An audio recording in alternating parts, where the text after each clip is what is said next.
Welcome. I'm Jennifer Braceras with the Independent Women's Law Center. And I'm Inez Stepman with the Independent Women's Forum. It's Thursday at 5 p.m. And so you are now at the bar. Cheers.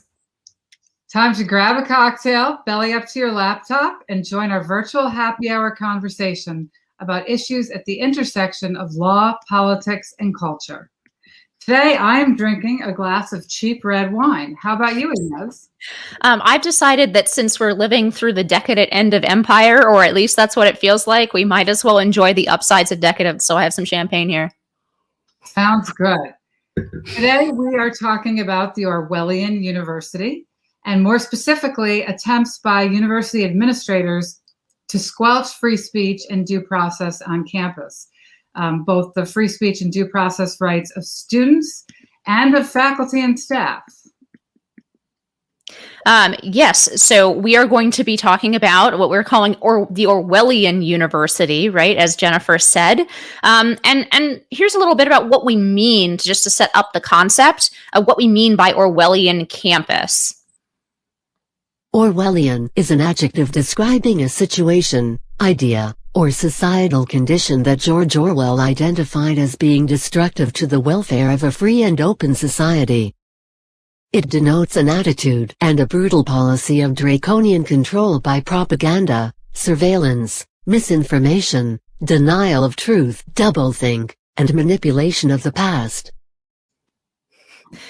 Well, that sounds very scary, but unfortunately, a lot of those descriptors seem like they are happening more and more on our campuses. We have a type of encouragement of sort of reporting each other. We have a stray remark, for example, from a professor or student becoming the basis of them losing their job. And then we have these sort of Kafkaesque procedures, right, around if one is accused of any kind of misconduct, particularly sexual misconduct on campus. There are these Kafkaesque procedures that don't respect the traditional notions of due process that Americans have come to expect from our law. Jennifer, what would you have to add to the sorry state of our campuses? Well, I think another thing that was mentioned in that sort of dictionary definition of Orwellian that applies to the situation on campus today is the redefining of words, right? So the whole concept of newspeak, where you use a word that people traditionally understand in a certain way, like equality or racism, and there's sort of a general definition that we used to all accept of what that means. And now sort of the woke university has redefined those terms to mean something so specific or something completely different than what the general public used to think it meant. So we'll talk a little bit about that as well. Yeah, and to help us talk about it in better detail and more detail, we are going to be having Samantha Harris join us for this episode of At the Bar. Now, we're really excited to have Samantha. She's a partner at Allen Harris, PLLC. Her practice is focused on exactly these issues surrounding free speech and due process, both in K-12 and in higher education. Prior to founding Allen Harris, she spent 15 years at FIRE, the Foundation for Individual Rights in Education, which handles so many of these cases and has been such a incredible organization to back up what used to be primarily students, but now increasingly we see our faculty, even tenured professors, who run up against some aspect of this very restrictive Orwellian environment on campus. So thank you so much for joining us, Samantha. Thank you for having me. It's nice to see you, ladies. Welcome. What are you drinking today at our virtual happy hour? So I have a glass of mezcal with club soda and lime juice. So good for you. Well, cheers. Thank you for something joining. a little stiff. So I'm drinking in my closed office while my children run around the house. So, this is going to go really well. What could go wrong? What could go wrong? What could go wrong? Well, thank you so much for being here. Maybe you could set the stage a little bit for us. The past year, most campuses have been closed to students. But that hasn't stopped them, it seems, from sort of adopting a woke ideology and going after professors that dare to say the wrong thing. What have you found in your practice has been sort of the most salient issue on campuses during this very odd time when a lot of students aren't around? Yeah, right now for my practice, it really has been this issue of free speech as it pertains to, what I will call the anti-racist ideology, and then the degree to which people support that. I mean, as you both know, but maybe not everyone watching knows, what I was doing when I started my practice was primarily campus Title IX work. Around this issue of due process, and that continues to be something very important. But through this combination of COVID, which obviously has left fewer students on campus, but also just this absolute sort of reckoning that's been going on in our society since last summer, since George Floyd's murder, there has just been this sort of sea change on campus. And it's not really, it's something that has been percolating on campus for years. I mean, the ideas that are now sort of being applied both in the university and in K-12 education, and in and even in our institutions, corporations. I think people probably saw, the Coca-Cola training slides about, the problems with whiteness and things like that. These ideas originated in the university, but now they have really sort of reached their zenith, sort of, in terms of their influence in the university. And the degree to which people who not only disagree with the ideology but even question it are facing discipline and intrusive investigations is really alarming. I mean, it really feels sort of like a neo-McCarthyism on campus right now. Absolutely, and I'm glad you brought that up. We're going to get to all of those issues, I think. But first, just to lay out, I know that you have done so much work on Title IX, and for most people, Title IX and the issues surrounding accusations of sexual assault kind of burst into their political consciousness during the Kavanaugh hearings, right? And I think that's maybe the first time that a lot of the nation got a chance to see how damaging the standard of mere accusation can really be to somebody who's potentially innocently accused and is innocent of what he or she was accused of. The Department of Education recently announced that they are reviewing the changes that Betsy DeVos and the Department of Ed under Trump made to the Title IX regulations surrounding due process. I know that you spent a ton of time actually litigating under first the Obama standards, and then also in more recent times. How has that changed? Describe what the situation was before these regulations were changed and what kinds of due process violations were actually happening on campuses under the Obama administration standard. Yeah, so, around 2010, there began to be this groundswell of activism around, perception that campuses were not doing enough to address the issue of sexual assault on campus. And that led the Department of Education not only to issue new guidance, but also to just really aggressively begin investigating more schools for violating Title IX, specifically by not doing enough to address this issue of student-on-student sexual assault and harassment. Because, it may be worth backing up here for some people who don't necessarily know this. Title IX is a law that prohibits sex discrimination in higher education. And for a lot of people who aren't familiar with what we're talking about now, they associate it with college athletics, maybe. But through a series of court decisions and administrative regulations, sexual harassment, which includes sexual assault, has come to be a form of sex discrimination prohibited by Title IX if it's severe enough that it really limits someone's ability to get an education, and if the school knows about it and doesn't do anything about it. So that's why, a lot of people, sort of the first question they ask is, well, why are campuses adjudicating these cases at all?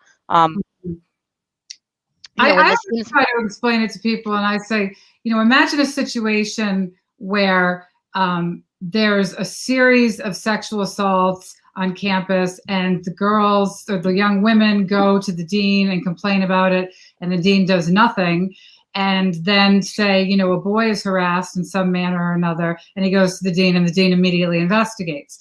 There you have a very clear-cut case of disparate treatment. And so when people ask, well, how did this come to be considered discrimination?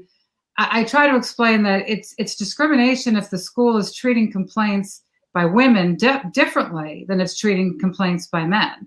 And so the school has an obligation to treat them all equally. Right. And so what happened was this pendulum swing where all of a sudden schools, were trying to appear more aggressive on and cracking down on sexual harassment and assault. But what they did in a lot of instances was simply make it easier to find people guilty, whether or not they were guilty. And they did this by removing important procedural protections like the right to a hearing. And so then what happened after that was a wave of litigation by students who had been accused and argued that they had been denied due process. Or, in the case of private schools, because due process is a constitutional concept that we think of at public institutions, or, the contractual right to a fair process. So you had all this litigation around this, and eventually the Department of Education under Betsy DeVos decided to take a really close look at this issue, and they really, they did a very thorough evaluation. Anyone who remembers that notice and comment period, I mean, they took more than 100,000 comments from the public about this issue, and that was something that distinguished the way the Department of Education handled it under DeVos than the previous administration, because the guidance that the previous administration had issued was issued without any notice and comment. So there was no sort of public input into it whatsoever. I think one of the interesting things when those regulations came out is, how people on the left went crazy about how the administration's trying to roll back protections for survivors, and half the people who said those things hadn't even read the regulations. I mean, if you really read them, they're quite reasonable, and they're procedures that you would want anybody to have, whether they're the accuser or the accused in a process. You'd want somebody to know what they're being accused of. You'd want both parties to have an opportunity to present their side of the story to a neutral fact finder. Really simple things. And people who actually read the regulations, I think, thought they were very sensible. But now the Biden administration came out recently and said they're going to conduct hearings and possibly with the goal of repealing these regulations. Right, because these regulations were greeted by some as, as a rollback of a victim's rights, which they absolutely weren't, because these due process protections protect the integrity of the whole process. And, I think, as you say, they're really quite sensible, but, particularly because of the political climate, I think just around the Trump administration generally, they sort of were branded as this incredibly harmful thing. And as a result now, they're under threat. And, as someone who has handled cases on campus, where there's a hearing with the right to cross-examination and where there's not, there's just no comparison in terms of the ability to really get the truth out there. And that's what we all want these processes to be aimed at doing, is finding the truth, right? I mean, if the truth is that someone committed a sexual assault, nobody believes they shouldn't be held responsible. The problem is that, in all of these shortcuts to make it seem as though they were, taking sexual assault seriously, what really happened is they just sort of started operating these kangaroo courts where it was really impossible. It was like trying to defend yourself with one hand tied behind your back, not being able to see the evidence against you, not even sometimes being notified in full of the charges, just things that really were, quite frankly, indefensible. The concern now is that they'll repeal these regulations and kick it back to the schools to decide how much due process to give. And almost invariably, the answer from the schools is going to be very little, because what we've seen since the adoption of the regulations is that schools are trying now to keep as much conduct as they can outside of their Title IX process in order to avoid having to give respondents the protections of that Title IX now requires. So, unfortunately, I have no doubt that if the regulations are repealed, that, the unfair processes are going to come back across the board. And it's not just because it's a little bit about both how colleges themselves reacted to these regulations when they came out, as well as what you think might happen now if the Biden administration repeals them. But before we do that, we have a little clip. Inez talked about in the introduction how some of these procedures are Kafkaesque. And we have a little clip, which is a trailer from an old movie the movie version of Kafka's The Trial. And this is the trailer, part of the trailer that came out. And I'd love you to react to it, Sam.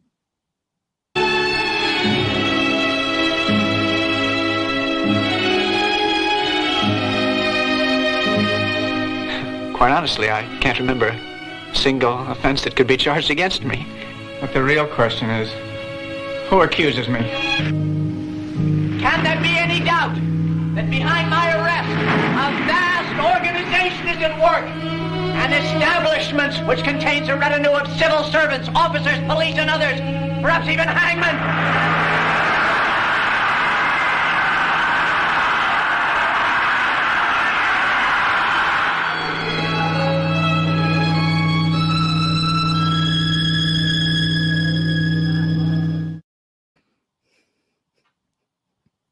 What did you think of that? Is that reminiscent of any of the cases you've experienced?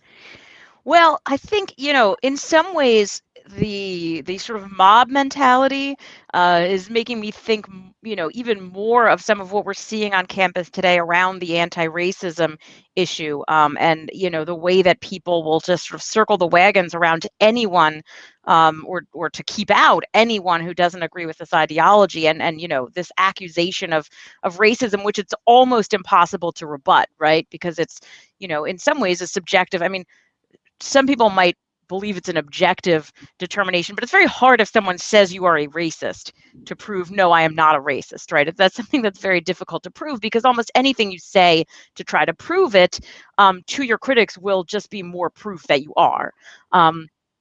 And so these sort of show trials where, what we see a lot of, and I'm sorry if I'm changing the topic here, so you can bring me back to the Title IX stuff in a minute, but what we see a great deal of here, and this is what I find really frightening, is that you'll have a lot of, and I have a lot of clients like this, faculty who will write something for an outside newspaper, something not in the context of their employment, that will ruffle people's feathers. And this could be about racial issues. It could be about transgender issues. That's another hot topic these days that is getting a lot of people in trouble.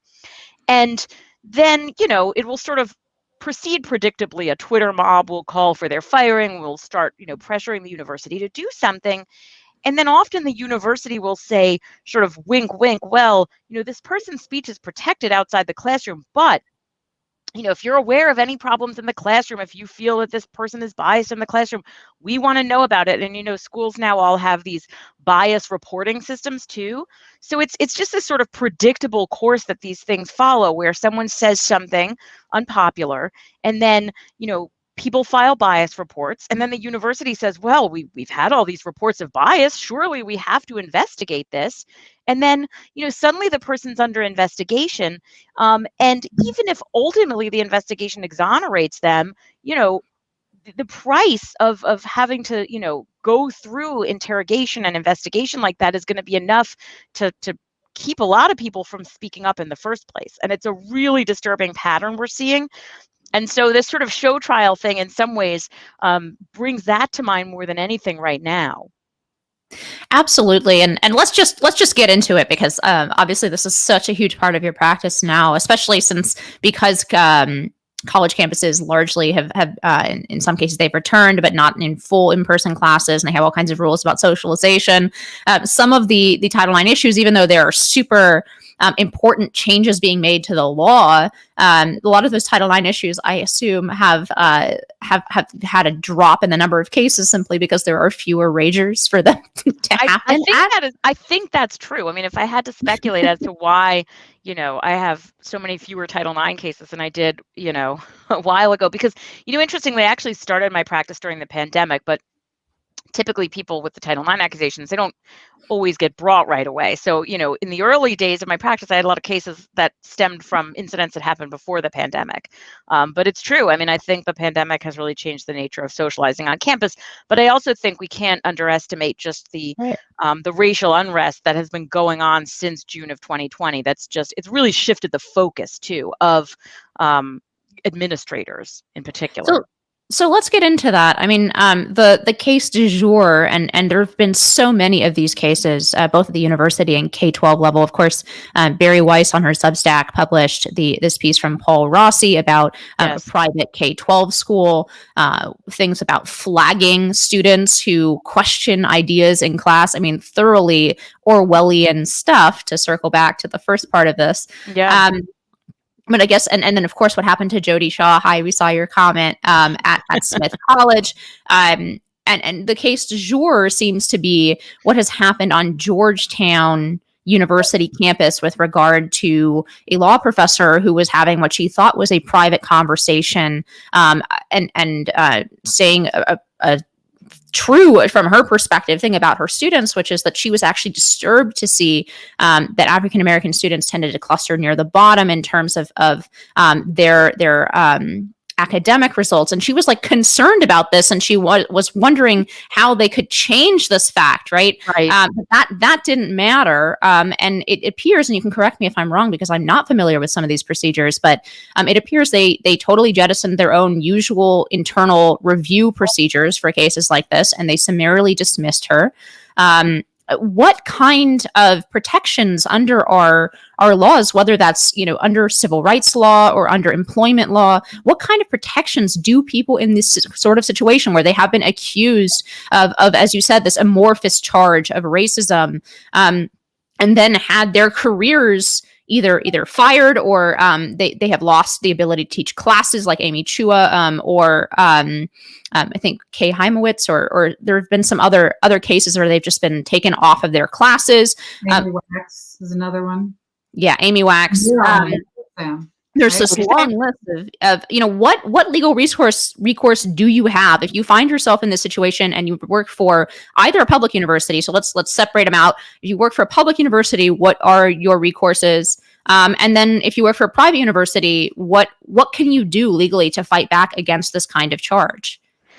Well, I'm going to give a very lawyerly answer and say that it really does, unfortunately, depend a lot on the circumstances and the facts, because even at a public university, for example, there's a difference between the faculty member who publishes an op-ed in the local paper, in which case they are speaking as a private citizen on a matter of public concern, and their speech is pretty unambiguously protected by the First Amendment, and a faculty member who, is speaking in the context of their employment, maybe in class, in which case the degree to which their speech may be protected actually depends on the jurisdiction where they are at and what courts have held about public employee free speech rights in the academic setting. That's actually sort of an open debate among the courts, and there's a split about the degree to which, because unfortunately, public employee free speech rights are limited because the Supreme Court has held that the government as an employer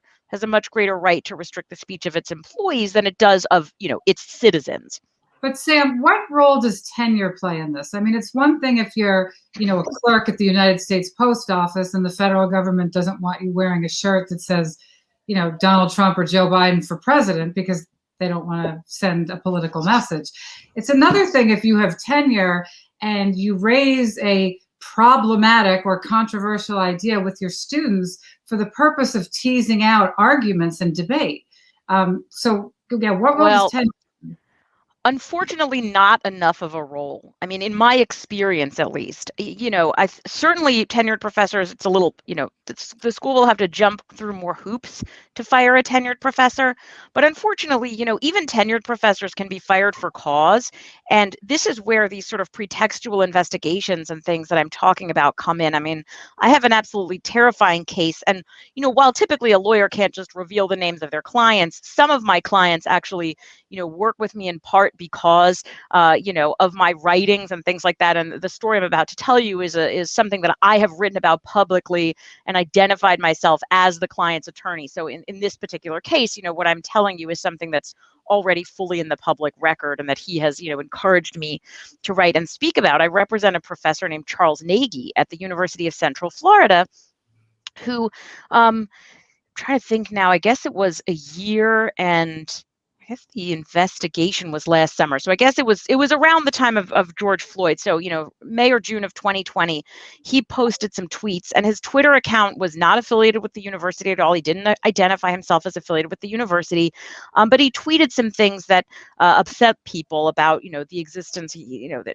affirmative action being Black privilege and, things that you and I might not agree with, but things that were well within the mainstream of political discussion and that he was well within his rights as a citizen to be commenting on. And this, angered a lot of people. And so a campaign started trending on Twitter, #UCF fire him. And In response to that, UCF, University of Central Florida, which is a public university, actually posted something on its website of exactly the kind of thing I said to you. Well, we're appalled by this. And if you've ever experienced bias or discrimination in the classroom, we want to know about it.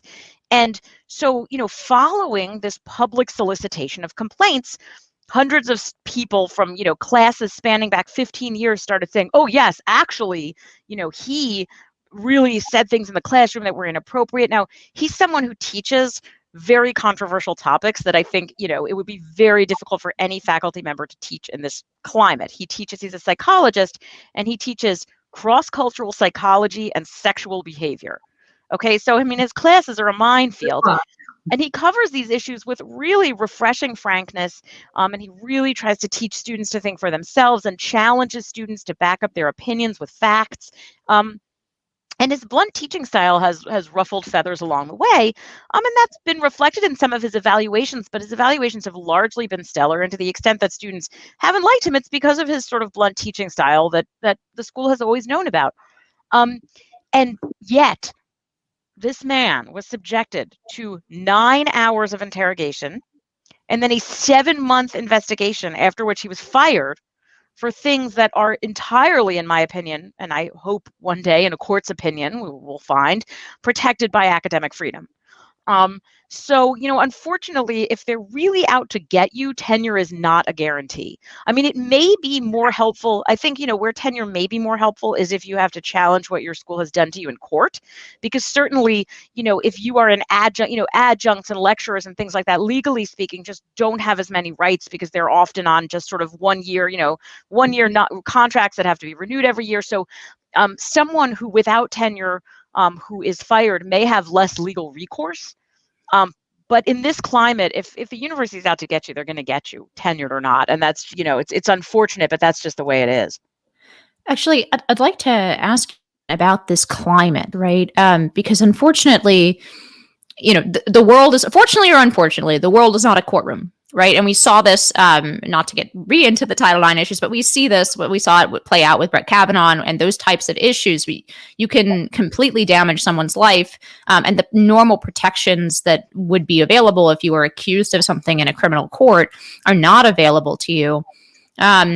Where can you give us hope in terms of, because you do successfully defend your clients under employment discrimination or under the contract that they had or academic freedom grounds.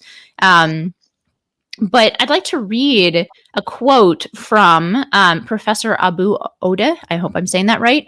She is also writing about this Georgetown incident. She said, "Terror and dread fill academic workers, professors, and staff alike. It is everywhere." I wanted to ask you, how the interplay between culture and law works in this case, because we see all these kinds of surveys, for example, that 65% of Americans are afraid to speak about their political views. This goes well beyond the campus, right? They're afraid to speak about their political views. And we see a corresponding disturbing rise as particularly students and young people who are willing to use violence. So 1 in 5 in a Brookings Institute poll, I'm sure you're familiar with, showed that 1 in 5 students on campus think that violence is an appropriate response to offensive speech, right? There is this climate that completely chills speech. Even, all you need is a couple high-profile cases like this, particularly on your own campus, to really terrify both students and professors out of expressing their opinion. So, what hope can you give me in that regard that, that perhaps the law and having a few of these high profile clients that you've had and sort of defending them in the four walls of the courtroom will have an impact on the larger culture that is making it, not to go off on a little rant here, but my family comes from communist Poland. I was born here, thankfully. But my family comes from communist Poland. And, yes, you hear about like the Stalinist purges and especially early in the revolution, they had, the actual gulags and you get sent to Siberia, right? My grandfather got sent to Siberia. But by the time it gets to my parents' generation, yes, if you continued to be a political agitator, you might end up in jail or in the gulag, or, you might see actually one of the more popular consequences was apparently institutionalizing people is insane, right? So, but you don't need any of that. That was actually to some extent more minor by the time you get to the 50s, 60s, right? Primarily people were kept in line with exactly something like this, where you would lose your job. And if you were, for example, a professional person for your whole life, you would find that you were suddenly unable to put food on your family's table by anything other than digging ditches, for example, and that all of your personal contacts would abandon you because you had been marked as sort of in opposition to the regime, in opposition to the people, right? It almost reminds me of this climate where you got to imagine that people are filled with dread, as this professor says, at being marked out for a stray comment, declared a racist, and then even if you do win in court, right? You can't get the respect of your profession back. You can't get your good name back or your reputation back. I mean, give me some hope here. Like, how can the court save us from ourselves? Let me just jump in for a second. By the way, hi, Tom Rossley. I see your comment.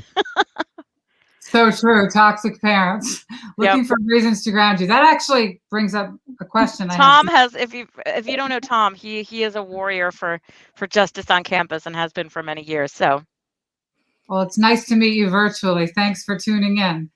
I think Inez's point is a really important one, because not everybody is going to go through the ultimate punishment of the gulag or being fired even, right? So you have Amy Chua, who had her small group class taken away, or you have Amy Wax at alma mater Penn, who, she's not allowed to teach first-year students, or she wasn't for Correct. So I call this the death by 1,000 cuts strategy, and it's actually increasingly popular because I think schools realize very often that they can't just out and out fire someone for their free speech. So they take these little steps. Oh, we're just going to offer students another section of your course, or even though we never actually have and historically have had enough students to fill 2 sections of this course, or so on and so forth. And this is a real problem. What I wanted to say, Inez, is I think before we talk about how the courts can save us, I think it really has to start with personal courage. I mean, I think in some ways we need to sort of commit to collectively giving ourselves hope by speaking out. I mean, there is safety in numbers. And there are organizations being founded like the Academic Freedom Alliance, which is a group that I am doing work with, part of the mission of which is to be sort of a NATO for embattled professors, all for one and one for all. And if one member is attacked, all members will speak up in their defense. And a lot, honestly, of the work that people in this movement are doing behind the scenes, and at no cost. And I'm not talking about me. I'm talking about, there's really a movement that's growing up to fight back against this. And a lot of people are spending a lot of time just finding places for these people to land after they've been canceled, right? Okay, you want to speak up and lose your job? We'll give you a fellowship here. We'll do this for you. We'll find you because people need to be emboldened to speak up, because, Jordan Peterson actually, and you mentioned Paul Rossi, the teacher at Grace Church School, who published an essay yesterday on Barry's website. And, Paul said he's speaking up in part because he knows that a lot of other people can't, that they feel that they can't risk their jobs. They can't. And Jordan Peterson tweeted Barry's thing out yesterday with a comment, and I don't have it in front of me, so I'm paraphrasing, but it was essentially, if 1,000 teachers stood up and said what Paul said, even if 100 teachers stood up and said what Paul said, this would end. This would collapse in on itself. And it's really the fear, I think. I think it's really at the moment, and I say at the moment because I think that, once a generation of students is sort of educated in this ideology, we may have more sort of true believers. But I think right now the number of what I will call real true believers, the people for whom this is, nothing short of a religion, honestly, is a small minority of people. And then there's a much larger group of people who are going along with it for sort of careerist reasons. Either when I say careerists, I mean administrators who think they can build their career on doing this, or people who are doing it out of going along out of fear because they can't afford to lose their jobs. And I think that if more people speak up, this will collapse in on itself. It simply isn't sustainable. So before we Create even an army of the canceled, yeah. eventually, So and they before we return even as zombies. It's true. There was an article, and I think it was like from a year ago or more now, but I forget where it was. But the headline was like, "All these people we canceled are now hanging out together." Oh yeah, I remember that actually. Yeah, it was like Um, they're having parties. and it's really true. I mean, without being able to divulge the identity of my clients and things like that, I'm always shocked to find out sort of who knows each other, and to be like, oh wait, this person knows that person, and this person's been talking to that person, because there really is. I mean, it's the number of there was a great tweet months ago by someone, I don't know who it was by, but essentially said something like, I can't wait till 70% of the population's been canceled and we reach herd immunity, right? Because at some point, so many people are going to have been canceled over this stuff that it's just, the fact that you got fired from your position as a teacher for challenging, for asking a question in a white affinity group session on, white privilege, is not going to be notable, right? Because it's just going to have happened to so many people. But in any event, to get back to what I was saying, I mean, I do think this is going to go through the courts. And I actually think, and this is maybe a place where we can bring together what we were talking about a little bit with Title IX and some of what's happening on campus with the racial stuff. Because I think that in many instances, there is racial discrimination happening. And I also think there's a racially hostile environment being created. I mean, look, you see a case like Jody Shaw's, right? An employee who's forced to go to trainings where she's, it's demanded of her that she speak about personal views on race and things like that. I mean, these are things that can create a racially hostile environment. So I think that in the years to come, much like after the excesses of Title IX, we started to see lawsuits by people saying, well, wait a minute, this discriminates against me as a male student on the basis of my sex, and I'm protected too. I think we are going to start to see lawsuits stemming from what really is a racially hostile environment that's been being created on a lot of campuses and in schools and in workplaces. I think parents are going to bring these lawsuits on behalf of their children. And one way to bring together all of the things that we're talking about, because we were also talking about sort of COVID and the impact of that on all of this, is that one thing that COVID has done is it has prompted a lot of parents to actually see what their kids are learning in school, right? Because one of the problems with, this sort of anti-racism ideology is if you're not steeped in this, right? And you hear anti-racism, you think, great, I want my kid to be anti-racist. I don't want my kid to be racist, right? And so if you see, online that your kid might be learning about this, you're not going to necessarily think anything about it. Or you get an email from your kid's teacher, today we talked about racism. But if you're overhearing a Zoom session where your kid is being read a book about white privilege, or what, parents are getting more involved and more concerned because they're hearing what their kids are being exposed to. And I think in some cases, their kids are being exposed to a hostile environment. And I think we're going to start to see cases stemming from that. So I do expect.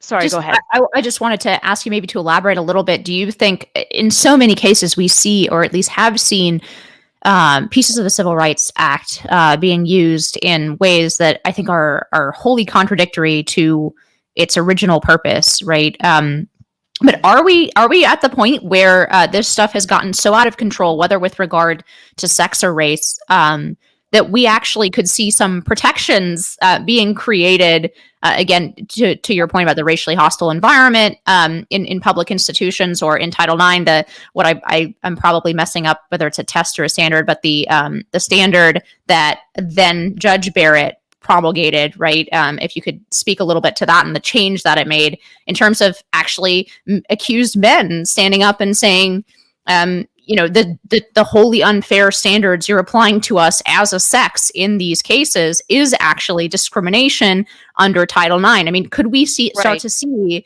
these civil rights statutes actually being used to protect us from some of this stuff?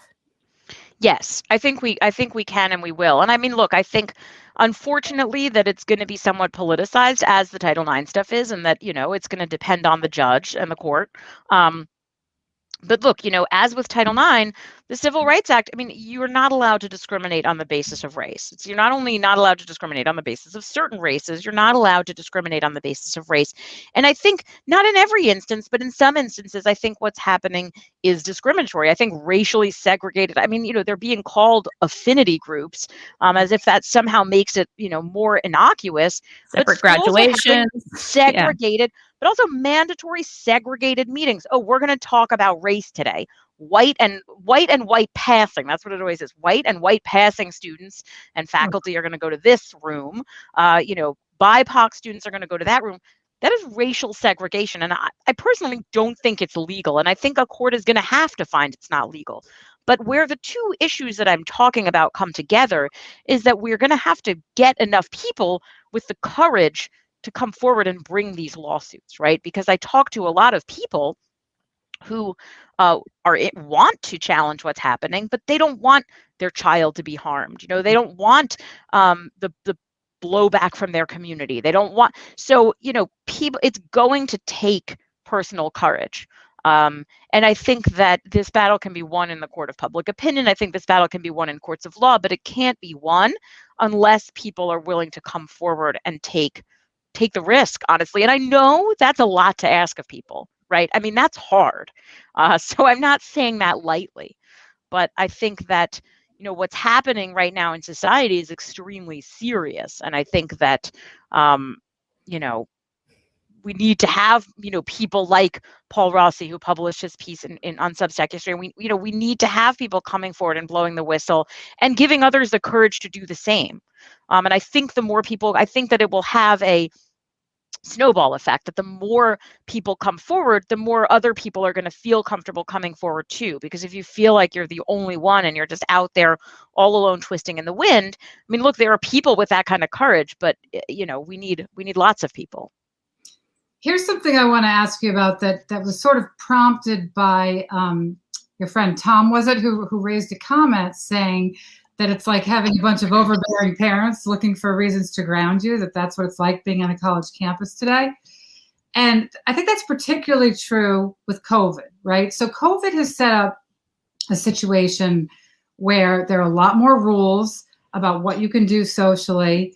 And frankly, most kids are violating them, particularly if they live off campus, because they're not natural, right? And right. So as more kids go back in the fall, I think it'll be interesting to see. What concerns me is sort of the disparate enforcement of COVID rules based on some of this woke, stuff going on campus. So in other words, student A and student B might both violate a social distancing rule by having 11 instead of 10 people in their suite, but only the person who's the prominent member of the Republican club gets brought up on charges of violating the social distancing rule, or only the person who's spoken out, or written a column in the paper about, sexual assault on campus, or written a column, supporting one candidate or another in an election. They're the ones that are getting brought up on these charges. And I have two kids. Well, I have one that just graduated from college and two that will be in college in the fall.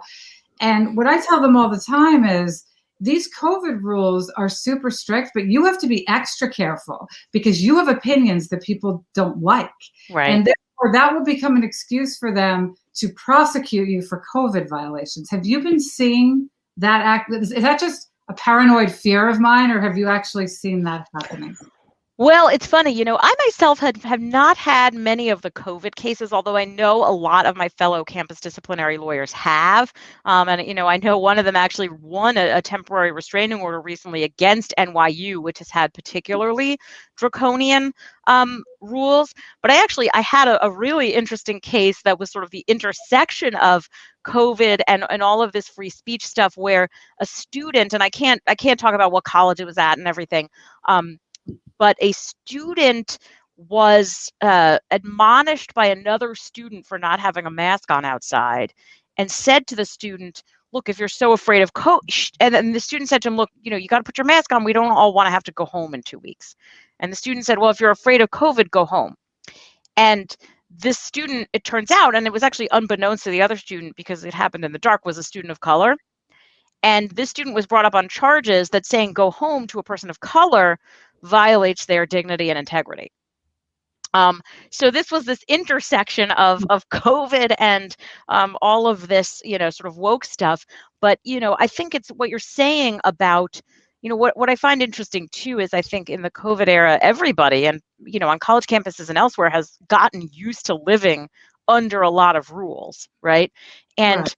But more rules give bureaucrats more power. That's correct. Right. So if you have more rules, if everybody's violating the rules, right, it leaves the door open for political prosecution. Obviously, this is not prosecution in the court of law, but if you have a situation in which, a large percentage of the population is in violation of a rule or a law, then who gets selected for that? Exactly. Well, that's like the issue with the affirmative consent rules on campus, right? I mean, under an affirmative consent rule, if you don't, ask, if there's not sort of an affirmative yes, right? Instead of a no means no standard, it's a yes means yes standard. So if you don't ask for and get explicit consent at every stage of a sexual encounter, then the encounter is non-consensual. The problem is that's literally every human being who has ever had sex has violated that rule. So then the question is, who's going to get prosecuted, right? I mean, that's it. All that's left is who's going to get prosecuted, because everybody has violated the rule. But I think also, people are going to have to remember once we come out of COVID that, yes, perhaps more rules were justified by a public health emergency. But when we're not in a public, we don't want people just to get acclimated to being told what to do and then suddenly acquiesce to rules that, are overbearing, even absent a public health emergency, because we know that schools love to make overbearing rules. But Tom's comment was interesting too about sort of the toxic parents. Because what I really see, the dynamic I really see on campus now between students and the administration, and this is one that I find, fascinating and alarming, is, it used to be in loco parentis, okay, that the administration is acting like the parents and telling the students what to do. But now I liken the administration to the parent who wants to be their kid's best friend. So instead of setting limits, just says, okay, whatever you want. For example, Haverford College, right, when their students went on strike, they shut down, they canceled classes professors canceled classes for weeks on end. And the administration supported this. I was recently involved in a case where, the university was going to release information in response to student demands. And this was information that really had no business being released. It was confidential information. And that, the administration said to me, well, what we're just supposed to tell our students, yes, we took care of it? And I said, yes, that's exactly, we have to tell our students, no, you don't, but these administrators now are so terrified of upsetting their students. And they're terrified of particularly their activist student bodies, that they'll give in to any demand. So I feel like they've gone from, in some ways, being the overbearing helicopter parents, or the parents to the parents who want to be their kids' best friends. So they'll let them do anything. But of course, they only want to be some of their kids' best friends. And that's part of the problem. Parental favoritism, always a controversy. Exactly. I think another thing that ties all of these issues together, whether it's, racial controversies or free speech or sexual assault or sexual harassment on campus, is the process, right? And going back to not just due process issues, but the way that the campus administrative tribunals that deal with all of these things, COVID violations, or, and even if it's cheating, right? So you have this sort of parallel justice system and this campus administrative state that's adjudicating all these supposed wrongdoings. And in many contexts, not just the Title IX context, these really are kangaroo courts. And what anybody, I think who has kids or friends who have been caught up in these tribunals understands is that they're not really interested in finding out the truth of what happened, whatever the situation was. They're interested in setting up some sort of restorative justice model where what they want the student to do is fall on his or her sword, admit wrongdoing, self-flagellate, write an open letter to the public apologizing for whatever the violation was. And then the university feels good about themselves because they've created a more virtuous student, a more virtuous campus. And I think really that's what all of this has in common, is these sort of kangaroo courts. Yeah. So I think on that note, I'd like to wrap up by playing a little clip from a video by Capital Cities of the song Kangaroo Court, which I think will illustrate a lot of these problems that we're seeing on campuses today. So thanks for joining us, Sam. Cheers to you and all the good work. Cheers. Thank you so much for coming on, Sam. It's been wonderful. Always nice to see you. And anyone who's in trouble on their campus needs to call Sam. Call her. Go-to lawyer. If my child were in trouble on campus, I would send them to Sam. So there you go. Thank you. And with that, we will take it out with Cap City's Kangaroo Court.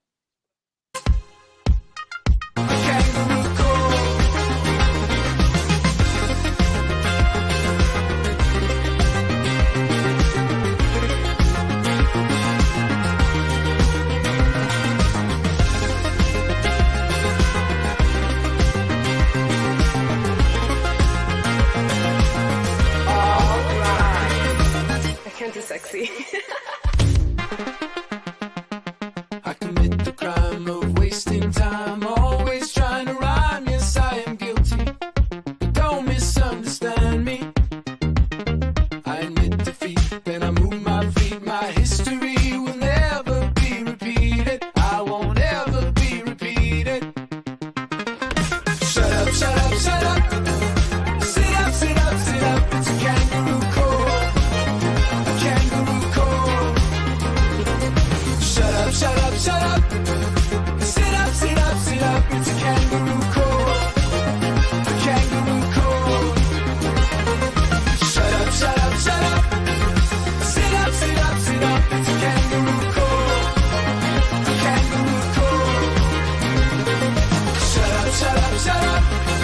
Sit up, sit up, sit up. It's a kangaroo court. A kangaroo court.